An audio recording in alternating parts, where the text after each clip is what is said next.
आलू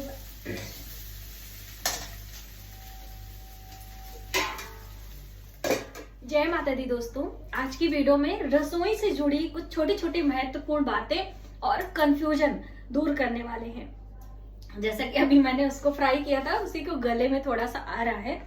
तो देखिए, सबसे ज्यादा तो ये है कि खाना बनाने के बाद हम अपने कुक टॉप पर दिखाना चाहेंगे इस तरह से, जो हमारा गैस चूल्हा होता है उसके ऊपर कोई भी बर्तन हमको रखना नहीं चाहिए। जैसे कभी कभी हम लोग जल्दबाजी में इस तरह से यहीं पर छोड़कर चले जाते हैं, तो ऐसा नहीं करना चाहिए। कभी कभी गलती से हो एक अलग बात है। हम भी कभी कभी क्या है, वीडियो बनाने के चक्कर में यहाँ पर चीजें आपको दिखे इसलिए रख देते हैं। तो आप में से ही कई लोग मुझे टोकते हैं कि दीदी गैस चूल्हा बंद है और आप उसके ऊपर सामान रखिए। ऐसा नहीं करना चाहिए, बिल्कुल सही बात है, ऐसा हमें बिल्कुल भी नहीं करना चाहिए।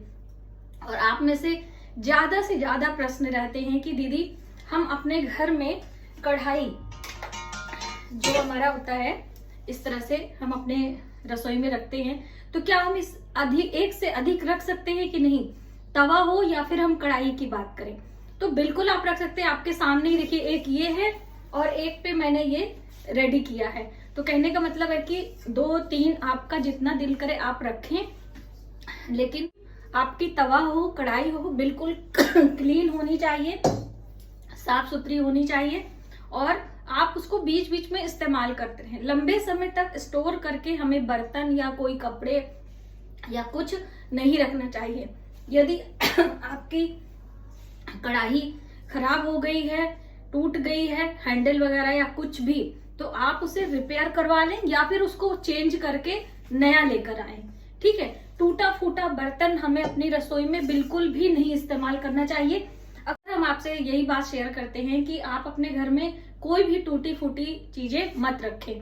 तो देखिए, कभी कभी ग्लास वगैरह, जैसे ये मैं आपको दिखाना चाहूंगी, अलमारी इधर है, तो मेरे भी घर में कोई चीज टूट जाता, कभी चम्मच है कुछ है, तो आप उसे 1-2 है तो उसे फेंक दीजिए, वरना आप उसे लेकर मार्केट जाके एक्सचेंज करके कोई बर्तन ला सकते हैं। टूटे फूटे बर्तनों में कभी भी हमें भोजन आदि नहीं करना चाहिए। तो ये आपका कंफ्यूजन दूसरा था। तीसरी अहम बात कि जो आटे से लेकर थी, मैंने कई रील में भी देखा था और कई बहनों के इस तरह के कमेंट्स भी आते हैं इधर भी। तो अभी मैं किचन की वीडियो नहीं डाल रही हूँ तो नहीं आ रहे, लेकिन किचन से रिलेटेड वीडियो पर कई बार आते हैं आटे को स्टोर करने का ट्रिक। तो उसमें क्या था कि कई लोगों ने बताया कि नमक, जैसे ये तो मेरा सेंधा नमक है, अभी मैंने धोकर रखा हुआ है, नवरात्रि पर बहुत सारा मैंने मंगाया था और आधा मैंने इस्तेमाल किया, अभी सूखा ही है मेरा। हम लोग यही वाला नमक इस्तेमाल करते हैं। ये देखिए, मिक्सर में पीस के रख लेते हैं थोड़ा थोड़ा और इसको इस्तेमाल करते हैं। तो इसमें आटे में नमक डालकर रखने से कीड़े नहीं लगते हैं गर्मियों के दिनों में। तो देखिए, ऐसा तो बिल्कुल सही है कि आप अगर नमक डाल देंगे तो कीड़े नहीं लगेंगे, लेकिन अब उस नमक वाले आटे से आप माता शीतला को प्रसाद या फिर नौ दुर्गा के प्रसाद बना रहे, या कभी भी आप हलवा बना रहे जो कि हम अपने देवी देवताओं को भोग लगा रहे, तो आपसे गलती हो सकती है। तो आप आटे को लंबे समय तक स्टोर करने के लिए ये तेज पत्ता जो होता है, ये आप आटे में तेज पत्ता डाल दीजिए या फिर लाल मिर्च भी डाल सकते हैं। ठीक है, सूखी खड़ी लाल मिर्चें डाल दें जो कि छन्नी से वो अलग भी हो जाएंगी। तो ये चीजें आप डालकर रखें, ना कि इसमें नमक डाल के रखें। ठीक है, क्योंकि गलती से आप भोग लगा देंगे तो आपका अच्छा नहीं होगा, क्योंकि नमक की चीजों का भोग हम सिर्फ लड्डू गोपाल को या भगवान श्री कृष्ण को या विशेष तीज त्योहार पर देवी देवताओं को लगाते हैं। ऐसे में आप ना करें।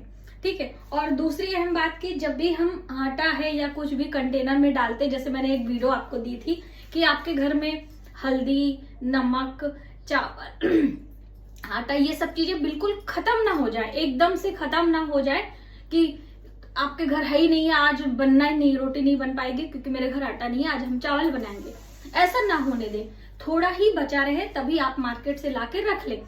तो कई बहनों ने कहा था कि मैम हमारा कंटेनर जब खाली नहीं होगा तो हम उसको धोएंगे कैसे, साफ कैसे करेंगे, लंबे समय तक रखते रखते कीड़े वगैरह पड़ जाएंगे तो हम क्या करेंगे।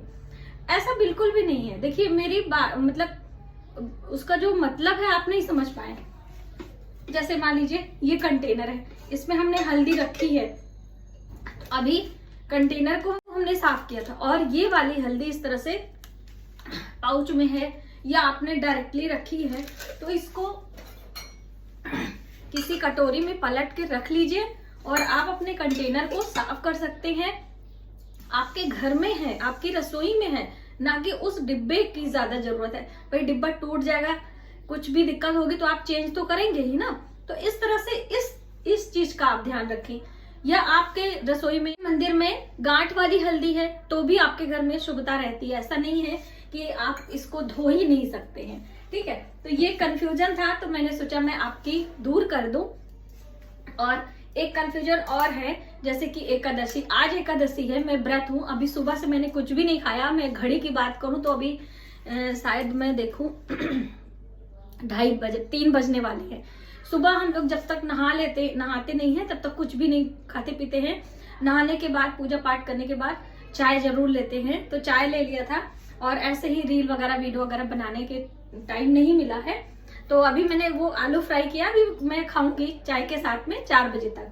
तो जैसे ये मूंग भीगा हुआ है, अब ये नाश्ते की भी काम में आएगा और आप इसे पंछियों के लिए, जैसे कि पंछी के लिए हम अक्सर आपको बताते हैं कि मूंग भिगो के रखें। तो प्रश्न ये था कि क्या हम एकादशी पर किसी पंछी को मूंग या फिर गाय को रोटी या फिर हम अपने डॉगीज को रोटी, दूध या कोई दे सकते हैं अथवा नहीं। बिल्कुल आप दे सकते हैं। आप स्वयं एकादशी का व्रत है ना कि पूरा संसार एकादशी का व्रत है। तो आप कोई उपाय कर रहे हैं तो उसे कंटिन्यू करें, क्योंकि बीच में खंडित हो जाएगा। चाहे व्रत हो चाहे उपाय हो, यदि कंटिन्यू नहीं किया जाता है तो वो ठीक नहीं माना जाता है। तो आप इसे छू सकते हैं, अपने परिवार के लिए बना सकते हैं, दे सकते हैं। दान की बात जहां आती है, संकल्प लेकर हम ब्राह्मण भोज की बात आती है, तो वहां पर मना किया गया है कि एकादशी पर अनाज का दान नहीं करना है और हमें स्वयं खाना नहीं है। बहुत सारे लोग एकादशी का व्रत नहीं भी करते हैं, जिनसे नहीं रहा जाता है। वो सात्विक आहार, एक अन्न जैसे आटे से पूरियां, हलवा बनाकर वो लेते हैं, चावल का त्याग करते हैं। देखिए अपनी अपनी स्वास्थ्य और अपने सामर्थ्य के अनुसार व्रत, पूजा या कोई दान पुण्य या कोई भी काम हम करते हैं। तो आप उस चीज के बातों को समझिए, उस मर्म को समझिए, नहीं तो ऐसे कंफ्यूजन रहता है तो हम बहुत सारी चीज चाह के भी नहीं कर पाते हैं। और व्रत से ही संबंधित एक जानकारी है कि जैसे ये नारियल होता है, कच्चा नारियल है, इसकी चटनी वगैरह बहुत अच्छी लगती है, करी पत्ता वगैरह डाल के आप बनाइए दही के साथ में।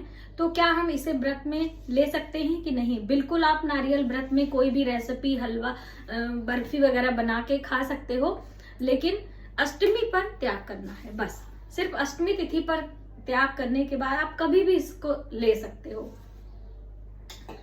इसी प्रकार से व्रत में कद्दू, लौकी, टमाटर, ये इसकी भी रेसिपी आप बनाकर ले सकते हो, चाहे एकादशी का व्रत हो या कोई भी व्रत हो। बहुत सारे व्रतों में आम की सूखी हुई खटाई या ऐसी खट्टी चीजें मना करते हैं खाने के लिए, लेकिन देखिए उसके गुणों को देखते हुए हम उसको मना करते हैं। ऐसे उसपे अनाज की चीजें नहीं है, ठीक है। तो अगर मान लीजिए कभी आपने आमचूर पाउडर वगैरह बना के रखा है घर में, सफाई की दृष्टि से घर की चीजें हैं हम इस्तेमाल करते हैं, तो कोई प्रॉब्लम नहीं है। या आप ना सोचिए कि हमारा व्रत खंडित हो जाता है, ठीक है।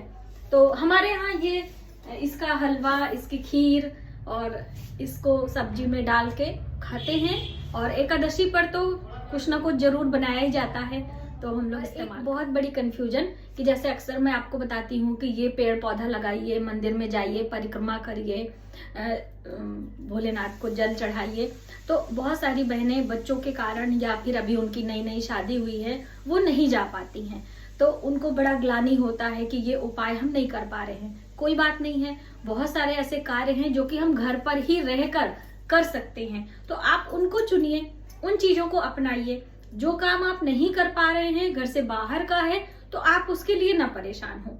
एक ही चीज के लिए बहुत सारे चीजें उपाय होते हैं, तो आप घर में रहने वाले उपाय चुनिए। और अगर आप हमारे चैनल से पहली बार जुड़े हैं तो प्लीज सब्सक्राइब कर लीजिए, जिससे मैं जो भी उपाय आपको बताऊं आपके लिए जो सूटेबल हो, आपके समय आपके अकॉर्डिंग हो, आप उसे करें। और पेड़ पौधा आप अपने मायके गए हैं वहां भी लगा सकते हैं, कहीं घूमने टहलने गए हैं वहां पर आपको अवेलेबल हो रहा है, सुविधाएं मिल रही हैं, तो आप वहां भी लगा सकते हैं। जहां भी गए हैं आप खरीद कर और वहां पर वृक्षारोपण कर सकते हैं। बस यही बात रहती है कि उसको फलने फूलने के लिए थोड़ा सा सेवा करना पड़ता है। यदि बारिश का मौसम है या कभी भी है तो आप लगा सकते हो, ठीक है। तो मुझे उम्मीद है कि आपको ये वीडियो हेल्पफुल लगेगी, क्योंकि इसमें मैंने आपके सभी छोटे छोटे कंफ्यूजन को दूर करने का प्रयास किया है। और रसोई से जुड़ी इस तरह की जानकारी और भी आपको चाहिए तो कमेंट बॉक्स में जरूर आप हमको जरूर लिखिएगा, तो मैं आपके लिए इस तरह की और भी वीडियोस लाने का प्रयास करूँ।